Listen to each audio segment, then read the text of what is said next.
Okay, that's fine. I kind of think I know what the challenge is though.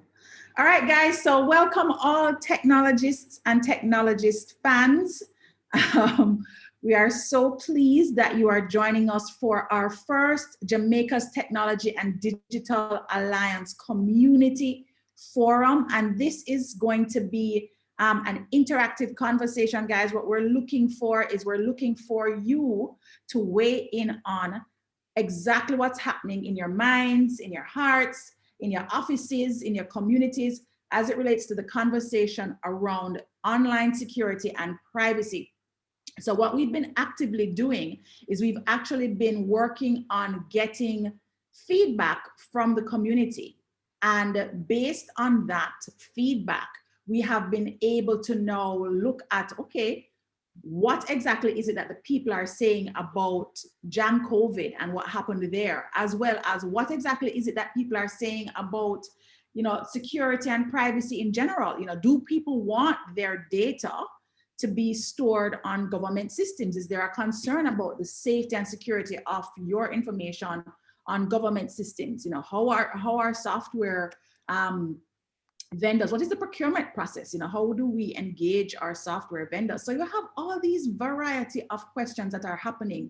And what we want to do is we want to toss it over to the experts, right? I mean, I think it's one thing when you know a topic because you hear about it versus the people that are actually in the field working and moving and shaking. So joining me today are our local experts. So I'm lucky enough to be the leader of an organization that is all about tech and all about tech experts. And so I can call people and say, yo, we're going to have this conversation, and I get the actual experts. And I'm even pleased to share that, you know, a lot of the things that you see happening now related to different things that are coming alive, like our we have ends coming out, we have vaccination going on. There's lots of different things that are coming on stream that these same experts are the ones that are providing the support and the insights to different organizations, just giving as much insight as possible, because that's what we're here to do. We're here to provide insight and guidance. Now, lead a horse to water, you can't make them drink it, but at least you can do some of the leading, right? Moving on. Okay. All right, guys. So what I want to share first and foremost, while we get a couple of persons to join, is I actually want to share a survey that we have that is going out now. And why is this survey important? The survey is important because it is where we're collecting your information. You are the ones that are weighing in on that. So these experts that are here have all weighed in on this survey. Everybody here took the survey, right? Yes. Yes. Awesome. No, Andrew, you never took the survey. So we're having the conversation from different views today. We're having the software developer view, meaning the company, the software company view. And joining us, we have Geoff from RealDecoy and Denton from Particular Presence. Can you just give us a wave, guys? Woot woot. Or say hey. We also have security and privacy organizations experts in that space, and joining us in that area, we have Andrew Nooks from Symptai and Chris Reckford from tTech. Hail up. And then we could not have this conversation without making sure that we're thinking of the risk management aspect of things, the quality assurance, where is the actual software security or testing of the software that's being put out. And so we welcome Kimberly Whyte from QualityWorks joining us today. So welcome, guys. I'm now going to head over and share my screen so that you can see the data that we are using to support this conversation. So everybody is able to see my screen. It says data privacy and security pulse check. Yes? Yes. Okay. So it's literally, guys, just a couple slides, not long at all. And I'm going to identify the primary things that I wanted us to look at, right? So first and foremost, this is a pulse check. So we had 105 responses to date. We really want to get up to 1,000. I'll be happy at 500. But 105 is actually a really good sample set, right? Now, of that 105, we have some persons that are members, some persons that are filling out their membership application right now. I encourage you to be one of those that, if you're in this category, that you fill out a membership application right now. Now, let's look at where most of these people fall. We have a lot of professionals, right? We have professionals, business owners, senior execs, middle managers. We did want to hear from public sector employees as well, because we thought that was important. And then we had a few students and some diaspora persons fill it out as well, because of course this affected not just locals, but it also affected other persons outside our shores. One of the first questions that we asked is, how comfortable are you with having your information stored in government databases? And as you can see from the majority, the vote is that it is really low confidence at this point in time.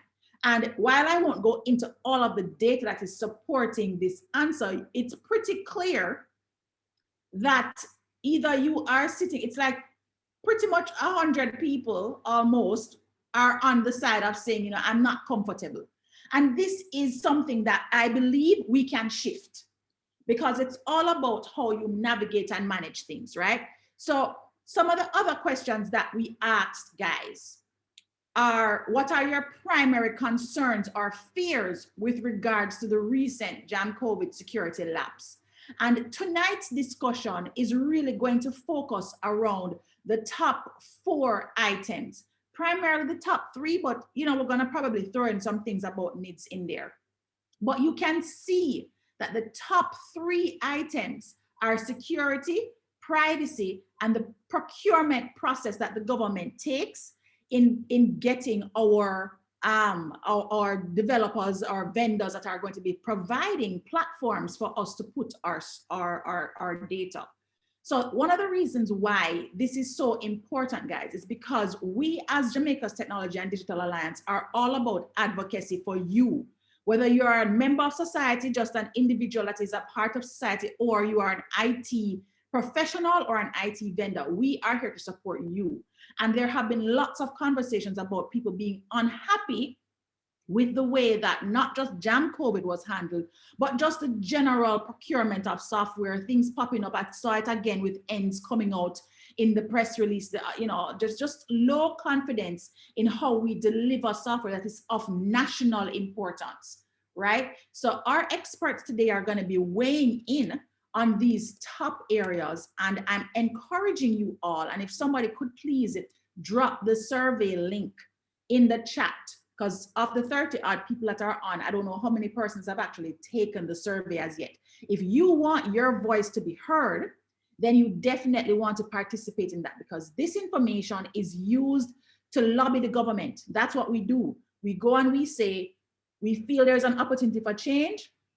Here are the voices of the people. This is what we would like to see. Coming out of this conversation, what you're also gonna get is you're gonna get our position on this conversation and what we would like to see the government do as a result of the discussion. So now that is the most I'm going to talk for the entire thing. I just want to set it up, right? That's the most I'm going to talk.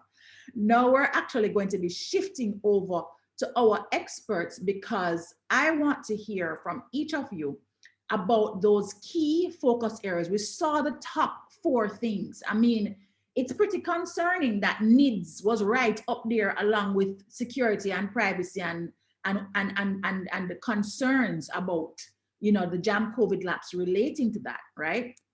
So with that in mind, let's jump right in, right? So let's start off first of all with security, because that was at the top of the list, right? When we think about JamCOVID and that application, right? We have a lot of discussions about, what happened, what it was, whether it was a breach, not a breach, whether it was secure or not secure. I would like to hear your perspectives on exactly that, the security aspect of the application from your different seats. So I'm going to start off with the developers, because you guys are the ones that are, actually making this type of application. You didn't make JamCOVID, but you make different types of applications that store people's data. Talk to us about security from your perspective? And I'll start off with Denton on that. Thanks, Stacey, and hi to everybody. I definitely appreciate being here and to share my opinions. All right, so starting off with just overall security. Uh, Typically, there are some expectations from my end, in general, in the software development space, that there are some exit criteria coming out of every single project, and security is actually a criteria that you move into a project with. So putting security up front, and a big part of the project. But then at the end, before we even launch, there is normally a box that you check off. Are all the components secure, especially the ones that we know are susceptible to a breach or to access in the internet and so on. So there's a lot of focus placed on those. So in the case of the JamCOVID, I'm not involved in any way, shape, or form. I do not know the details, but based on what I saw, what was exposed was an S3 bucket, which essentially is a file storage on the internet. So from my point of view, typically before we launch, we typically check those boxes off, and people are normally very, very paranoid. So I was a little surprised that this had occurred in the JamCOVID situation. Thank you for that, Geoff. It's hard to talk security without talking a bit about procurement, right? How do you, when you buy software, when it's gifted to you, or however it comes into being, you as the consumer, being the government in this case, how do you know that what you're given is secure, right? Unless you have the resources or the capabilities to test that yourself, right? Because at the end of the day, they all, it looks the same, it feels the same from a consumer's perspective, but it could in fact have cut corners or could have missed these things. And the other big challenge is, if you're responsible for operating one of these software things that you procured, it could have been that what was delivered initially was secure, but through ongoing maintenance or changes that in fact security or privacy challenges were introduced. So I think it's very difficult right now to separate the procurement process and the ability to procure and to test and to ensure that what you're paying for is what you're getting from the security items, because it is, unless at the end of the day, it's the buyer beware, it's the consumer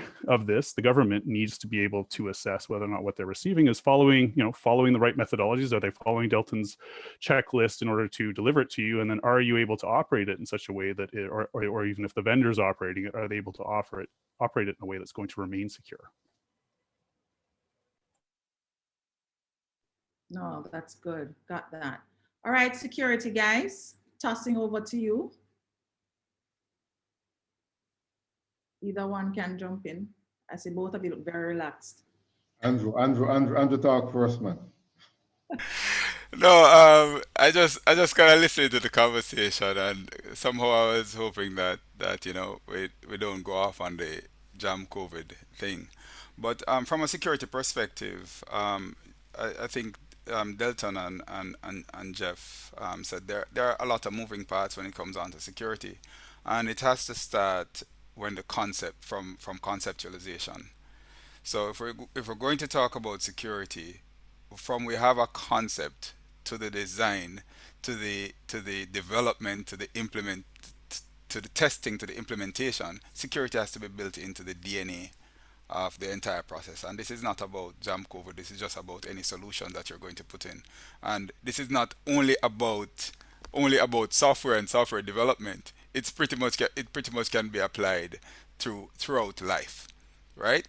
You have to have things in place.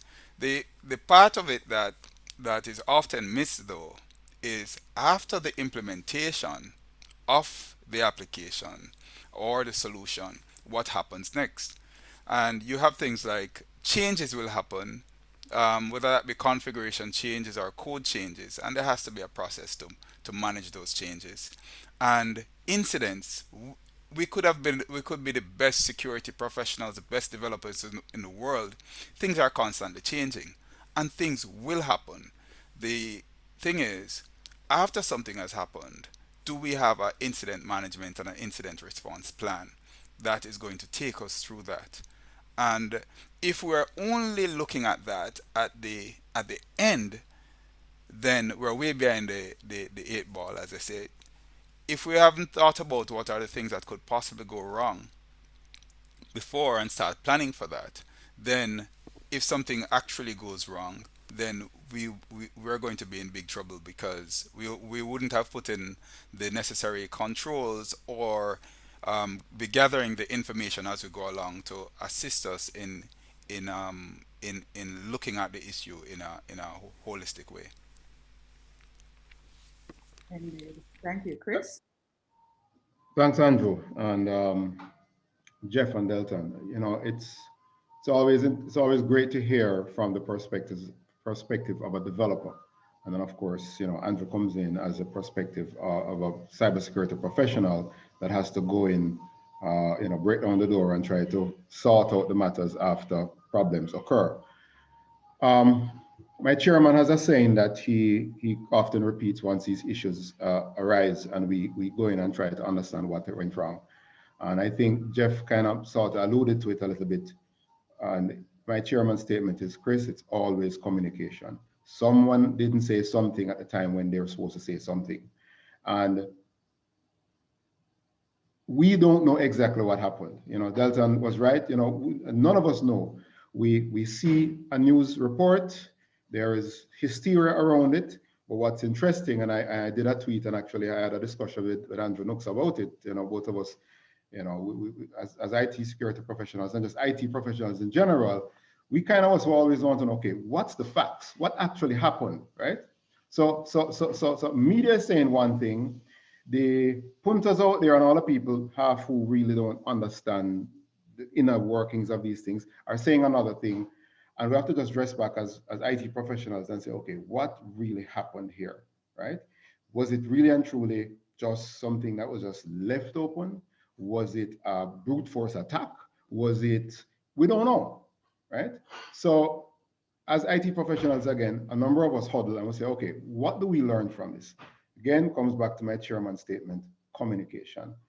When what was learned, I think what was missing was a more forthright communication from the organization, from both organizations, whether it's the customer and the service provider, to just kind of say, okay, we've heard this, here's what we have found, da, da, da. We did hear something from one player, one person, it's on the investigation.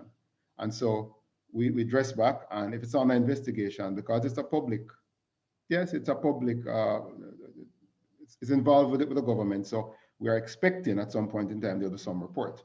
But I think in general, we as practitioners in this industry, we have been out there, and I've said this term already, we have been out there on the pulpit talking about IT security for many years, talking about people's you know, the need to get aware of all of these things. So you know what?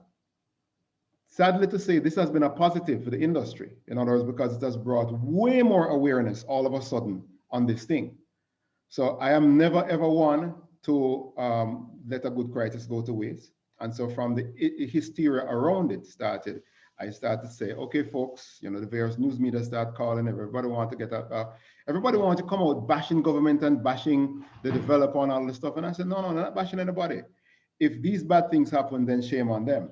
I said, but thank God there is this awareness now, or heightened awareness, not that everybody's fully up there, but there's heightened awareness about security, heightened awareness about data privacy. Yes, we just passed our Data Privacy Act recently. So all of a sudden it's kind of on the tips of everybody's tongue. So this case is really and truly shone a spotlight on IT security and data privacy and data protection, which I'm happy for. Hey Chris, you know what's interesting about the whole communication bit? You remember last year this time when Zoom, everybody was preaching the doom of Zoom? Yes. Yeah, but they came out and they were front and center with their communication about what was going on and the steps that they were taking to resolve the issue. And every week they came out with another blog, explain, here are the 5 things we did this week, here are the 5 things, every week. Yeah. And now we're comfortable, when most people are comfortable with Zoom. I mean, mind you, I did get a few customers on Microsoft Office 365 at the time, but the fact of the matter is that yes, nowadays we're comfortable because the folks leveled up with us and told us what was going on and what they were doing about it, and we actually saw it. We saw it every so often. There was an upgrade. Yeah. Sorry. Oh, one thing I wanted to say, Stacey, I think in general in this particular case, I think what was also missing was just a little clarity around who actually is the owner right now of the software and the process. I think we didn't know if it was the developer or we didn't know if it was the government. It all seemed to be up in the air. And just to go back to what Andrew had said and Chris is just that communication to let us know that this is now the government now has this under control. It is now going through the mitigation steps inside the government organization, which are probably more than likely in place from an incident point of view. It would have actually helped allay a lot of the fears and made it a lot easier for professionals, even as myself, to digest. Yeah, no, got that. All right, so I'm going to toss it over to Kimberly now, because Kimberly, you literally focus on, quality, which ultimately security is related, very much so related to quality. That I think is where quality assurance is where the security space may have evolved. You're testing for things to see whether or not it works, it doesn't work. You're testing to see whether, and that's where you spend all your time, right, Kimberly? So give us your thoughts on this. Okay, so coming from my point of view as a tester and also a risk manager, I always say that risk management is not a want, it is a necessity. Because when we talk about how secure apps are, how do we know that they're secure? Risk management and assessment really does determine this. Because in risk management, you identify your risk, your vulnerabilities, your threats, the likelihood for them to be exploited, so therefore, you know what to do when it comes on. You can mitigate certain risks, and you can accept some, and you can do things to change them. And I think that a lot of times we see quality assurance, which is like testing, or risk management and assessment as just a one-time thing instead of a continuous process. Because I do believe that it was Geoff that said before, the app could have been secured, and then something could have came along and changed it, and maybe that's why the AWS buckets were open. So when you have a continuous process of testing or risk assessment, so that any changes that you make, you go back through and you're like, okay, this change was made, but it affected this app in this way, so we need to do something about that. Or with this change, then the risk has increased, so therefore, we need to identify and do something about that. I think that we put it off, or we think that it's not important until there's an incident.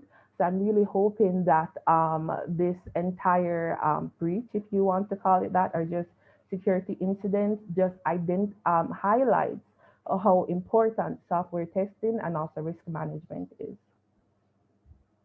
No, very well said. I mean, the chat is actually really lit up about various views on the incident response aspect. I also saw an interesting comment about the application being free, which the truth is that whether it's free or not, you can always have a product owner. And best practices are, especially when it is free, that you define product ownership and you define the data owners, etc. So I want to kind of make sure that we're staying focused on the areas of concern that were expressed in the survey so that we can be answering the questions that were asked, right? So we definitely had the whole thing around privacy and security are being a concern. And in this instance, when you have an error that is made without getting so much into blame, right? Because I think a lot of persons were upset, like people in the feelings about it, right? Without getting into blame, what is it that is really the responsible thing to do? What is the responsible thing to do on our part? We're as we are sitting here and we are the persons who are the knowledge, the persons that have the understanding and have knowledge, right?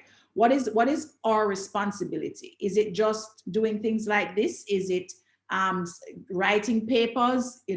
How do we support persons who are expressing the concern and wanting to know what is going to happen and not getting what they want from government? What is our role in this? I will start off with a few comments. I mean, I'm not too sure if they are responsible comments, but I don't know. We're amongst friends, I think, 50 or so friends, so I can say some of these things. Um, a comment I made to a number of folks, again in industry, because the industry phone calls were a lot less emotional than the general market phone calls, right? And industry phone calls were around, okay, exact question asked, okay, guys, this is looking bad on us. We have been the ones in our organizations rooting for various technology implementations, rooting for budget to get things done. Now, every single IT person in any company during that 2 week, 3 week period, there was requests around, hey, is our site safe? Hey, what are our borders? Hey, when last you did a pen test? When last you did a vulnerability assessment? So a lot of us, came under pressure. A lot of the IT folks came under pressure to deliver this. And of course, what happens is we have another situation that happens to us as IT practitioners. And one of the things that happens is that the boss or the influencer in the organization, they tend to kind of, instead of going directly to their IT lead internally, they kind of ask a friend. There's somebody on the outside that they kind of know and they want to run some stuff by them. Andrew, seriously, I mean, all of us know that this happens. And then when that friend tells your boss something, then the boss starts to come pressure with some stuff and you're like, we know them were they? And there's this dance and defense that happens. So I'll start off by throwing that out. Over to my colleagues. And I who's going to be switching on the video, by the way? I'm not too sure. Okay, go ahead. Okay, I think that for us as professionals, we have to make our voices be heard. And this is a beautiful way that we are doing it because we are here, we are trained, we deal with stuff like this in our everyday lives. I just want the government to know that there are bodies here that are willing to work with them and to help and to give them best practices and help them develop policies and procedures, especially when it comes on to accessing sensitive information such as your name, your healthcare results, like your COVID results. I just want the government to know that we are here and to utilize us because that's also very important, and also to just give us the space to just listen to us. So that's something that I think that we can do and we are doing, Yeah. and I really do commend us for that. I think awareness is always important, and as Chris said, we have been waving the flag for quite some time, for a number of years in the industry. But one of the things that I'd encourage persons to do is to not be too quick to bash, because this thing can happen to any organization at any time. Security is a moving target, right? The important thing is to see the lessons that you can learn from someone else's incident, and to kind of bolster yourself, in reducing the risk of the incident occurring. So for our colleagues out there, or 50 plus colleagues, and everybody else on Facebook that's watching, you know, if our industry in Jamaica, if it takes a beating, if something goes wrong with the government or government systems, it is not the government, it is Jamaica. If everybody remembers the lottery scam, when the lottery scam was prevalent, you could not call out of Jamaica with your 876 number and anybody really take you seriously or answer their phone quickly, because that affected all of us. So when we're jumping out there and we're saying, "Oh, the government is this, the government is that," the same thing has happened in the U.S. government. The same thing has happened in any government across the world. You have had security incidents, right? You have had security incidents. You have had massive data leaks and all of that. Let us encourage each other to to grow from this, to learn from this, and to put in the necessary controls. Take the opportunity also to make your staff and the people who are responsible for the processes, not only the data, but the people who are responsible for processes, to understand what is at stake. Kimberly used an interesting term, and I heard it from Christopher as well, is the concept of professionals, right? And I hear it in the JTDA discussion, you know, we need to come together as professionals, but I think there's a bit of a crisis of respect for professionals, right? The difference between someone who's a professional in their craft and people who are perhaps, you know, developing or maybe aren't at the same level. And I think there's not a lot of appreciation right now, and this isn't just a government issue, but there's not a lot of appreciation for the difference between the professional and the lowest cost, for example. And I think we're struggling with that. And I think it's one of the mandates that the JTDA is going to help with is getting together and starting to try and change the dialogue from, you know, if I'm talking to people within the organization here, everyone knows ways to improve. Everyone has great ideas. And when but the bigger challenge we have is in the broader marketplace, you know, the compensation offered professionals, the relative weight given to the opinions of people who do this for a living, who have the infrastructure, who've put in place the processes for handling these types of crises. It's not necessarily fully understood yet. And so I think we're in this transitionary phase where we need to fight for our profession, so to speak, and to say we're professionals. There is a difference between the lowest cost, right, and the right or the best value for what you're looking to do. And I think what was particularly telling and I thought was crazy was they brought in an offshore, an overseas vendor to come and deal with the security crisis. When we have those professionals here, they're not necessarily being engaged up front and afterwards. So in fact, we see a lot of our professionals now going to work on projects for clients overseas. That's obviously been a big part of our business strategy for years, has been taking top level professional talent and exporting that talent to markets overseas. And yet locally, I think we really have to brand ourselves better and to get that respect that comes with being professionals in the software space.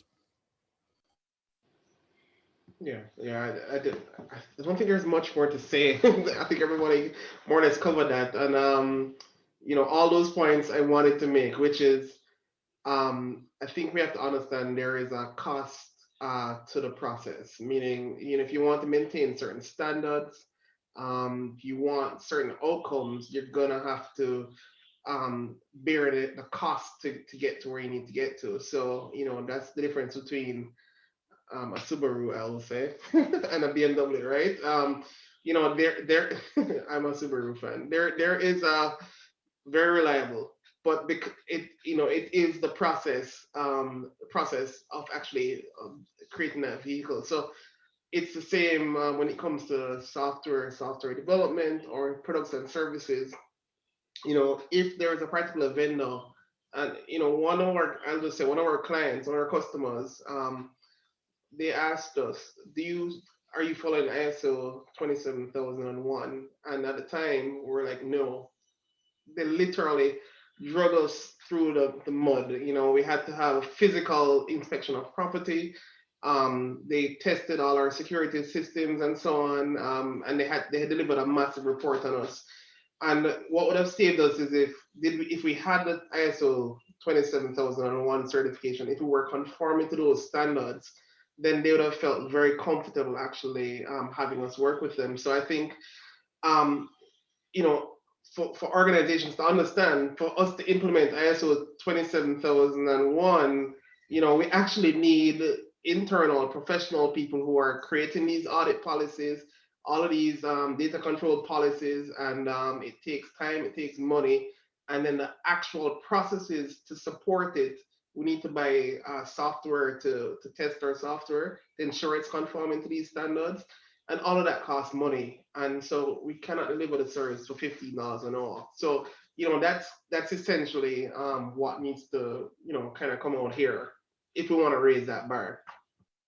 No, you know, cost is quite topical, right? Because we have a government that has shared repeatedly about, you know, the constraints, and then with our economic challenges brought on by COVID, when we run into the challenges that we have been facing, you know, it seems like there's a scramble happening to get solutions. So if a free solution comes up and it looks pretty and it looks like, you know, it's something that can move forward, and it can kind of, you know, maybe even empathize with the government on the fast moving way to get things addressed, but it doesn't mean that you take that step and move fast and then don't do the necessary follow through. I think that's really what everybody is saying, is that you can move quickly to resolve an immediate crisis, but then you have to have the follow through to make sure that you're covering all ends. Let's just put it like that. All right. We talk about speed and talk about follow through, and I'm not sure how many persons. I probably know Geoff, and of course I know Andrew's involved sometimes, but I'm not sure how many people out there have gone through any sort of government procurement process. This process is not short. This process is not for the faint of heart. This process is not someone that is looking to make an impact very quickly. And so sadly, people try things, and sadly some things don't work.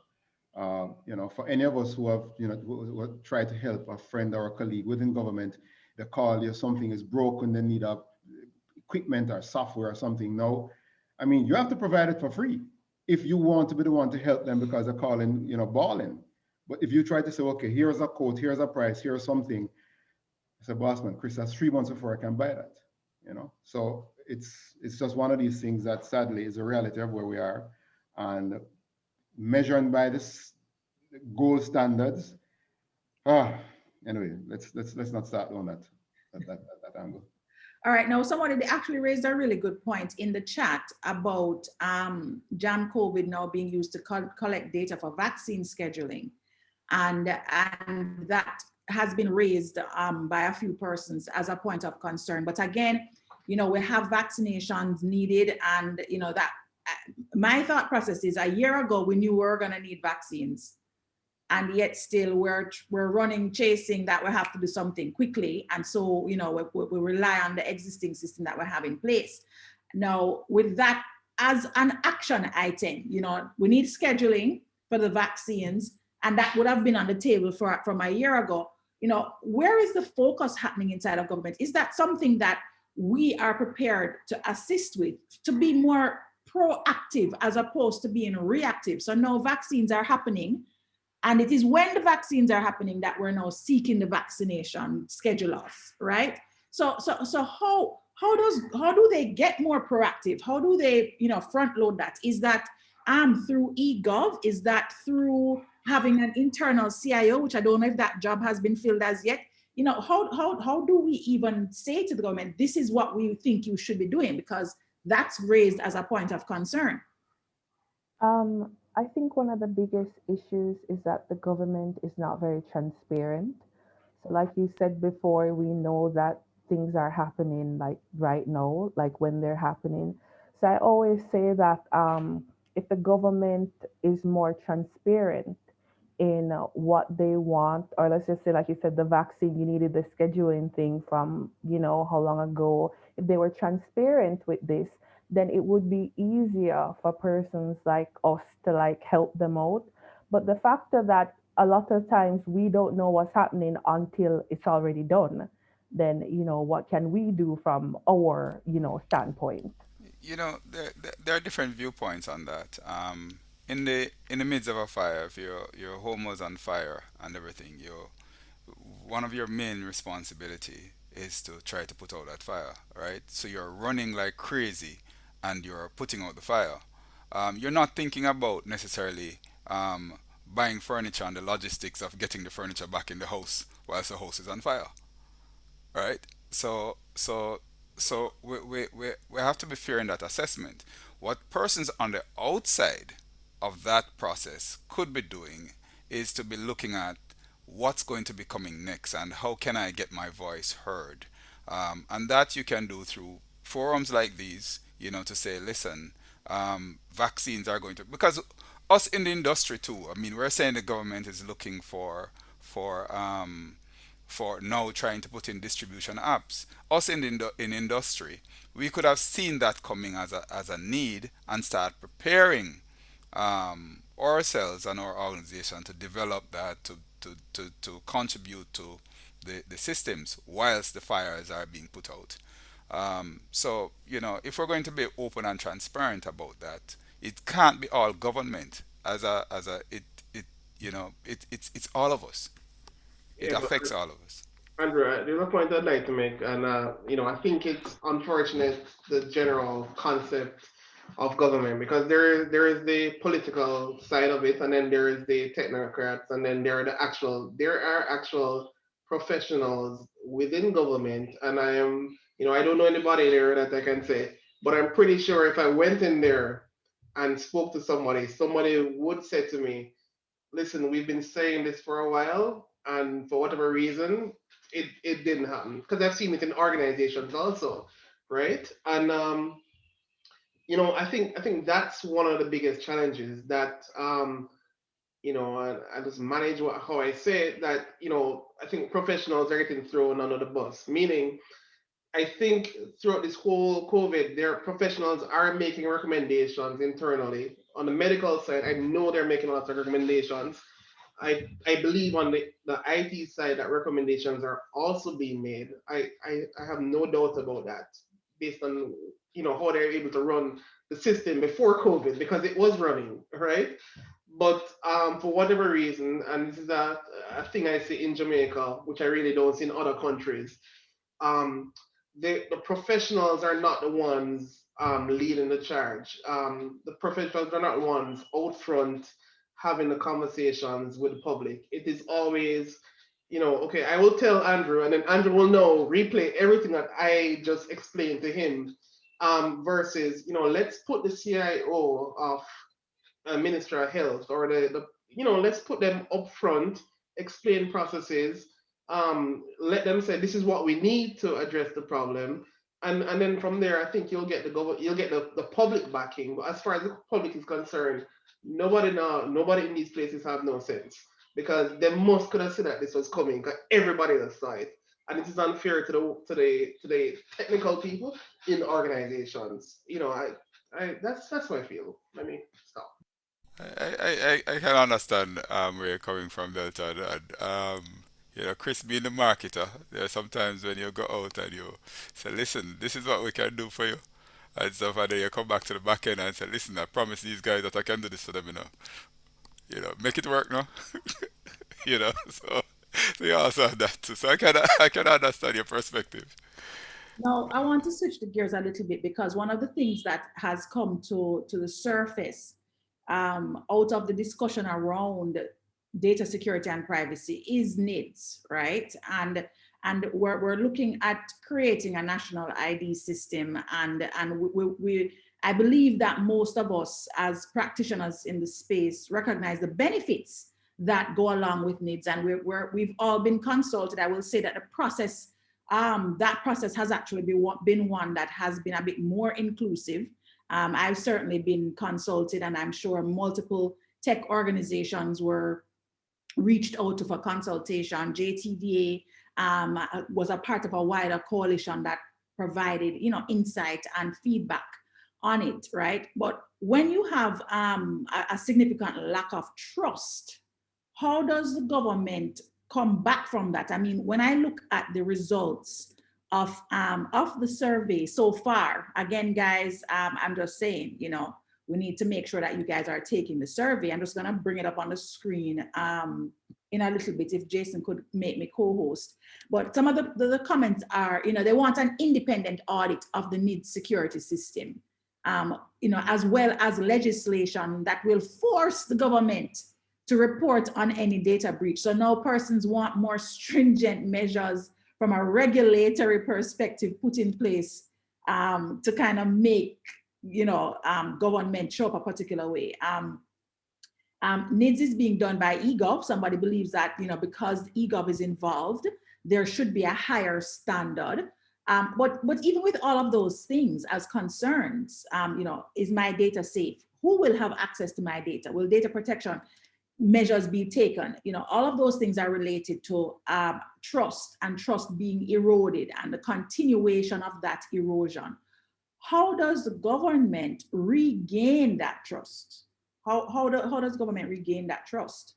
I'll just jump in and say a word that I used and bantered about a few times earlier. It gains that trust through communication.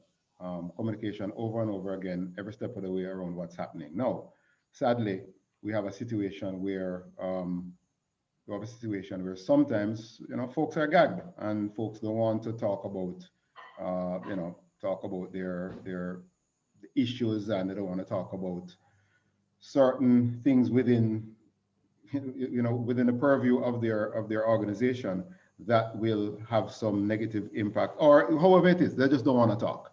I saw a comment in the chat a while ago around, and I'll paraphrase, around trust of our own, right? And versus trust of other people overseas. And I wrote back in the chat saying, just remember that, you know, the comments is around trusting Indians to develop things better. And I said, just remember that Indians developed JamCOVID. Now, we don't know how many local people, how many overseas people, we have no idea. But the fact of the matter is that my personal view on NIDS is that NIDS is a horse of a different color, a different structure, a complete different thought. NIDS, the procurement of NIDS started years ago. All the security concerns around NIDS have been addressed over and over and over and over again. I was, you know, myself, you, a number of people have been party to going through that law, going through the act line by line, and ensuring that all our voices are heard, and ensuring that all the concerns of our community that we went out to, and, you know, general private sector companies in general, were all put in that document. And we wrote a very solid document. Your organization, in my role as chair of PSOJ's Innovation and Digital Transformation Committee, we went through it with a fine-tooth comb. We have met with the NIDS team over and over, met with the NIDS team in association with IDB. And when we go through and ask all the hard questions, they're all answered. And so for me, as a technology professional, I am way more comfortable with NIDS that I've been hearing about for the last 3 years versus that JamCOVID that, and I will just put in air quotes, a 3-day development. Now, with that said, I will take off that hat and I'll become the devil's advocate. And I will say, look, sometimes this happens. Sometimes a problem is thrown in your face. Nooks said it earlier. The house is on fire now, right? The house is on fire right now. And the need is, I need something, a solution next week. Who can help me? I don't have to scramble. Now, somebody can go sit down and blame that politician later on that you should have thought of this, right? But the fact of the matter is that you turn to the community. We've been saying turn to the community. Now you turn to the community, and the community is trying to help, right? If we want to talk about ends, we can talk about ends at another time. I would have enough time to talk about ends. Yes, some of us here are involved in that because that's what happened. The community turned to the tech professionals for help, and guess what? Some solutions were put in place, and something was developed very quickly. But the difference this time is that security was front and center from the get-go, and every single solitary time that we saw a security-related issue, it was called out and it was dealt with. Now we're racing down to the wire. We'll see what happens on the weekend. Thanks for that, Chris. Anybody else want to weigh in on that? I feel like government missed a really good opportunity to show a different face in this, to build trust. I mean, the problems happen. It's how you respond to them that matter. And with the DPA is a very powerful piece of legislation to use it as a basis for how government's going to handle privacy going forward, right? To acknowledge problems, to communicate openly, to do these things. They kind of missed with JamCOVID the opportunity to really reset it and say, this is what we stand for and how we're going to do it. So they did lose out on some of the potential gains, right? Organizations that go through crisis and handle it well actually come out stronger on the other side, right? We see many examples of that, right? You mentioned Zoom earlier as one of those examples. And I think really did miss out on an opportunity to really prove that with legislation like DPA, you know, with some of the changes they're doing, that they could function differently than they were before. So it's unfortunate that they didn't see this as an opportunity. Like Christopher says, a good crisis, you know, is wasted in the sense that, you know, some of the statements that were made were shown to be false, right? We saw a lot of different things that subsequently really eroded trust that if something happened with NIDS or with any other systems they're proposing, that this would be handled in a different way than they have traditionally. I think that was unfortunate in this particular case, because it would have really reset the bar for that conversation. But I think the other thing we need to probably put on the table is, people in isolation, do you trust the government with your information, right? Well, the government has your information today, right? Do you trust them with a formalized method of putting together a standardized national identity, more so the scrutiny that would go with that than the current distributed model where everybody runs their own system with your identity and the information in it. Like, I think one of the problems is we always look at it in isolation, and I think one of the challenges is today things aren't great, right? We've seen JamCOVID come out as a security or a potential security issue, but other systems are there today that are ticking time bombs that have problems in them. We know that they're going to eventually, at some point that will become an issue. And I think one of the questions has to be, is a properly executed NIDS better than what we have today, which is a piecemeal strategy where the security and governance and everything else are decentralized out to organizations that largely can't afford the talent they need to keep them secure and to maintain them in a certain way. And so I think changing the conversation from, do you trust the government with NIDS versus do you trust something that is highly scrutinized versus what's happening today is probably a better way to phrase some of those questions. Awesome. Thank you for that, Geoff. And the truth is, guys, that what we're really looking at is the wider picture, to your point, right? We believe that there needs to be a reset because there's a lot of unsaid. And with the unsaid comes more mistrust. And I think that's the general conversation that we're having or what I'm getting back from you guys is that there has been just an erosion of trust, in particular in the space of technology. It is impacting not just the trust in the government, but also trust in local providers, in persons who are in IT professional. I mean, just in the tech space in general. And if we're supposed to be not just supplying services here, but also looking to export Jamaica as that knowledge process outsourcing center, as that IT outsourcing center, then we're gonna have some inroads to make in order to shift that number of, that comfort level from the 2.3 to the 5, right?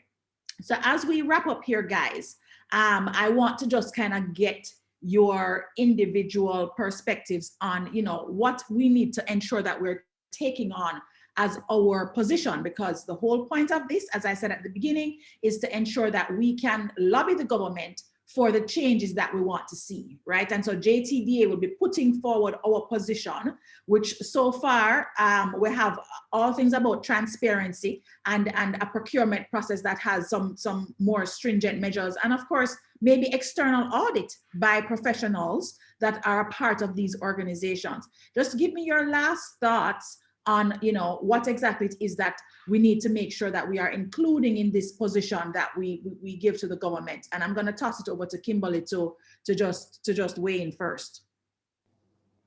So I'll go back to the initial point that I made about risk management not being a want, but a need, because it really is a necessity.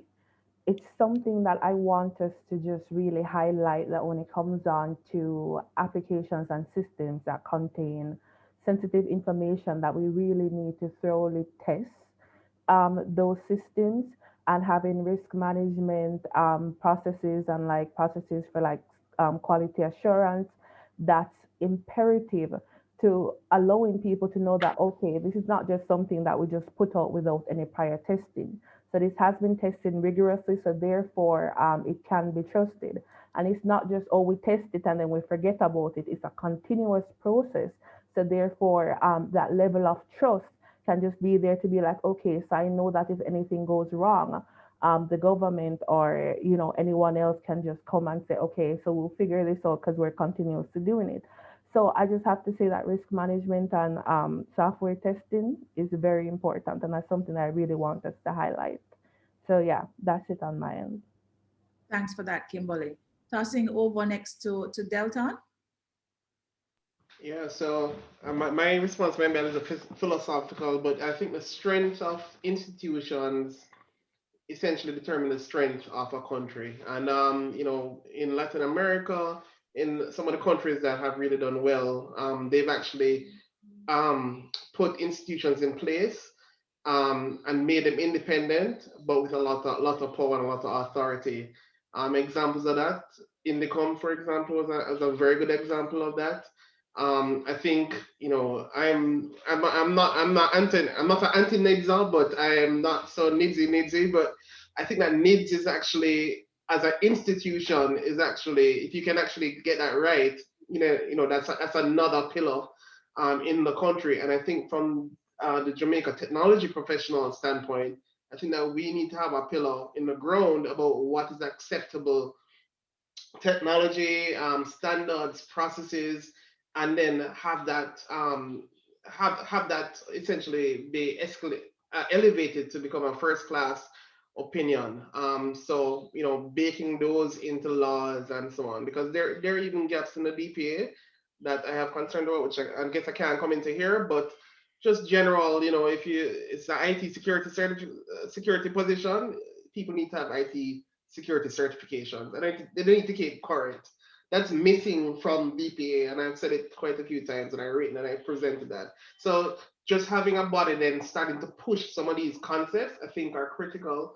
And I think if we get that pillar in the ground, as technological arm, then I think we will be successful overall.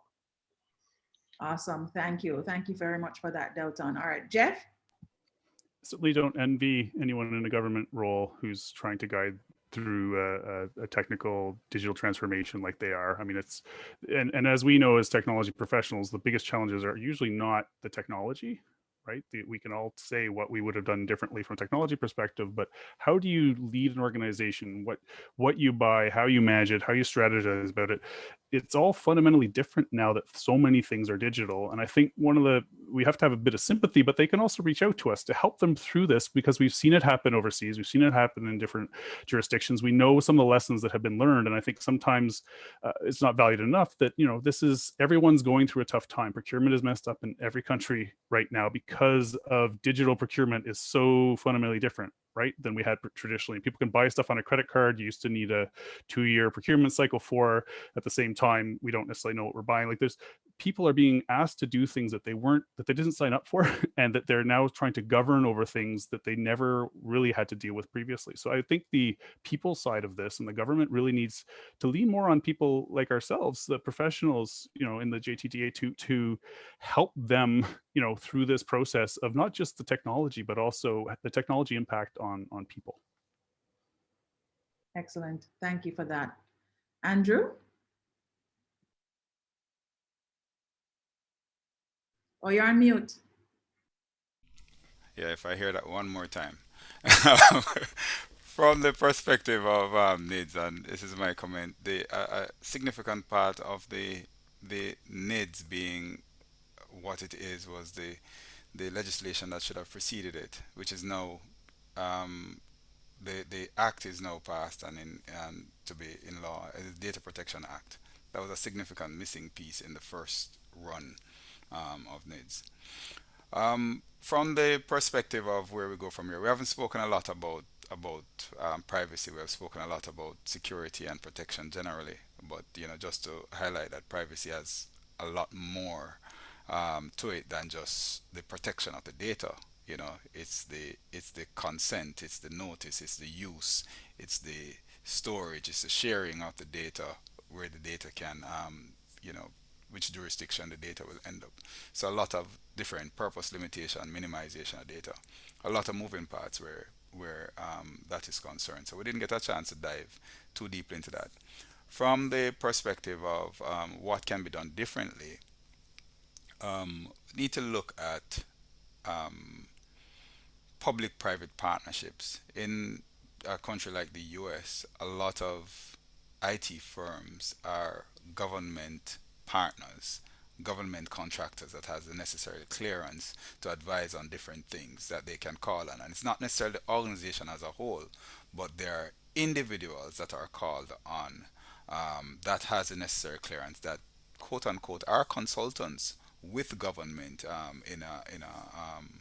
and can assist in various different areas. And I think as a country, we possibly need to look at formalizing that partnership between the professionals or the experts, the subject matter experts, rather than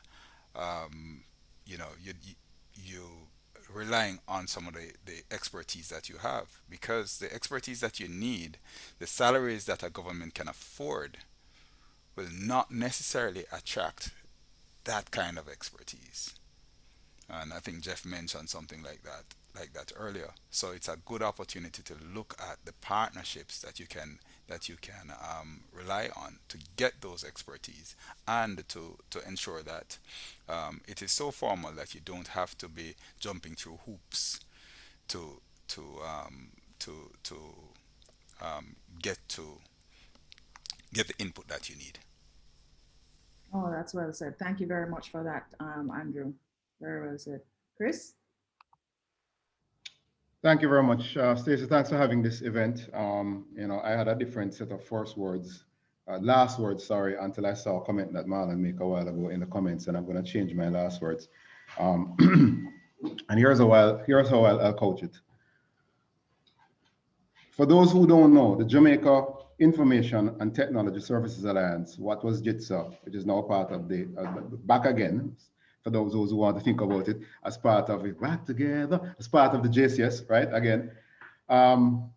Folks, this was created by a number of folks, a number of us who are actually here on this webinar, when a change was being made in a major government organization, that being eGov. I see former CEO in the chat on the participant list. And the call came for us as IT organizations to organize ourselves so that we can be a voice, so that we can go to that organization, the creators and the ones who were on the initial board, to make suggestions and comments of how to make this thing work. I'm saying that as a foundational and setting structure and framework around the fact that in order for us to really make a difference, we have to get involved. And how we get involved? We get involved by becoming members of organizations like this, right? So all the folks who are here and benefiting from listening to all of this, if you're not a member, you need to become a member, right? And once we then join the organization, then we need to deliver and give of your time and of your brain power and of your ideas to come up with the plans and thoughts around what we should be taking to government and what we should be suggesting. Because a lot of us are massively creative. Now, not everybody going to jump up and talk on TV and talk on radio, but some of us have fantastic ideas in the background and we need to put it together. We need to also do this more work together thing. We sadly, when call a spade and a risk of controversy and one cuss me, I don't think no matter to me anymore. The fact of the matter is that, Stacey have to give us some cussing time though. You have to give some cussing time? Yeah. So look, sadly, those of us who think very widely and understand, we have a tear down mentality out there, right? Sadly, we have a tear down mentality. You're doing something right, somebody going to whisper behind your back and say what you're doing. That cannot work if we're going to unify as a voice under the umbrella of the Jamaica Digital and Technology Alliance to take our voice to the next level, right? We have to work, right? Nooks and I doing some work right now, also 11 o'clock, bad 12 o'clock meetings with all kind of people and discussion around all kind of things. But somebody has to put up their hand to volunteer and do the work, right? There are some people that they're not moving unless the invoice signed, or they're not moving unless the purchase order signed. Yes, you can take that stance for certain things, but if we're going to try to make a difference, we have to get involved. You know, I spent about 12 years as the chairman of PSOJ membership committee. And the only way we were able to make a difference was A, get the membership committee working, and B, get influential people enough to become members of the membership committee, and then we started to do a lot of big events out there. And it's the same thing what's happening here. You have to become members of this organization. So again, making a plea for all the folks who are not members, where they live here and abroad. I see my friend Colleen Cousins online. I mean, I know she's in North America. You know, big up to all the folks logging in from overseas. But the fact of the matter is that once we come together and then we start to exchange ideas in forums like this, and even in non-online forums where we can talk freely and cuss one another without fear of persecution. The fact of the matter is that we must I saw somebody write it on the post, well, I keep getting distracted and looking down on the post. Unity, right? Strength in unity. So that's my last word. We have to join this organization and we have to sit down and share our ideas and not tear down each other. Excellent. I mean, guys, and I did not even actually have to ask for that endorsement. Thank you very much, Chris. That was actually quite the point to sum up on for this entire discussion, because you are right. I think what happens is there is quite a bit of sit back and watch, and you know, crabs in a barrel mentality. And what we're trying to do is we're trying to move the country forward, right? We are becoming a digital society, whether we like it or not. And we can either get there with each other working together to try to navigate the things, the bumps that are going to come, or we can go complaining, kicking and screaming and wishing it were different, and wishing we had a different government, and wishing we had a different, etc., right? But the truth is, guys, that we have this conversation as just a kickoff. And we are going to be having multiple conversations over the next several weeks that is going to actually lead up to a training session. And the whole point of the training session is for us to be able to help with elevating the education of public and private sector employees in the space of security and privacy. That's coming in May, but these discussions are leading up to it. So this week we kicked it off with local experts. Next week, we're going to actually hear from the diaspora, from persons outside of our shores, how it's occurring to them. What is the view of Jamaica outside of our, you know, our little bubble that we tend to live in? And then following that, the following week after that, we're going to actually have academia on, talking about the future of the space. You know, I saw where we had a comment about cybersecurity academy. Do we need one? Who going to run that? Who going to build it? You know, we have Heart Academy over there. Who's going to manage, you know, what exactly it is that is being taught to our next generation? And then we're going to close out the series with legislators, legal, and hopefully somebody from eGov. I'm tossing that out there because I know we have a couple of eGov persons on, and hopefully somebody from MSET. We still have those 2 slots open that I'm actively trying to get persons to come on and speak to this as a broader issue. As a reminder, guys, just so that you know where we are with the trust situation at this point. We have lots to do from a government perspective and from a change perspective, and the trust level right now is very low. Remember that we're collecting this data so that it can serve the initiative, right? I don't believe in just talking things and then have ideas without having the backative. We are putting together the backative to put in front of our government, to put in front of the public to say, this is how you guys feel. So make sure that you are weighing in. Make sure that your companies are weighing in. We're going to be pushing out the survey over the next several weeks so that we can use the insight and information to support these discussions. Our rating right now is 2.3. And if I'm to go back to what Nooks said, this is not just a government rating. This is our Jamaica rating, right? We are all on some level responsible for this number. And if we're going to take our country to the next level, then our rating has to be higher than that. So I want to thank you guys so much for joining. I want to say thank you so much to my panelists, to Geoff, to Andrew, to Chris, to Kimberly, to Denton. Thank you, everybody that showed up. We have 50+ persons on. Just, I'm just really excited about that.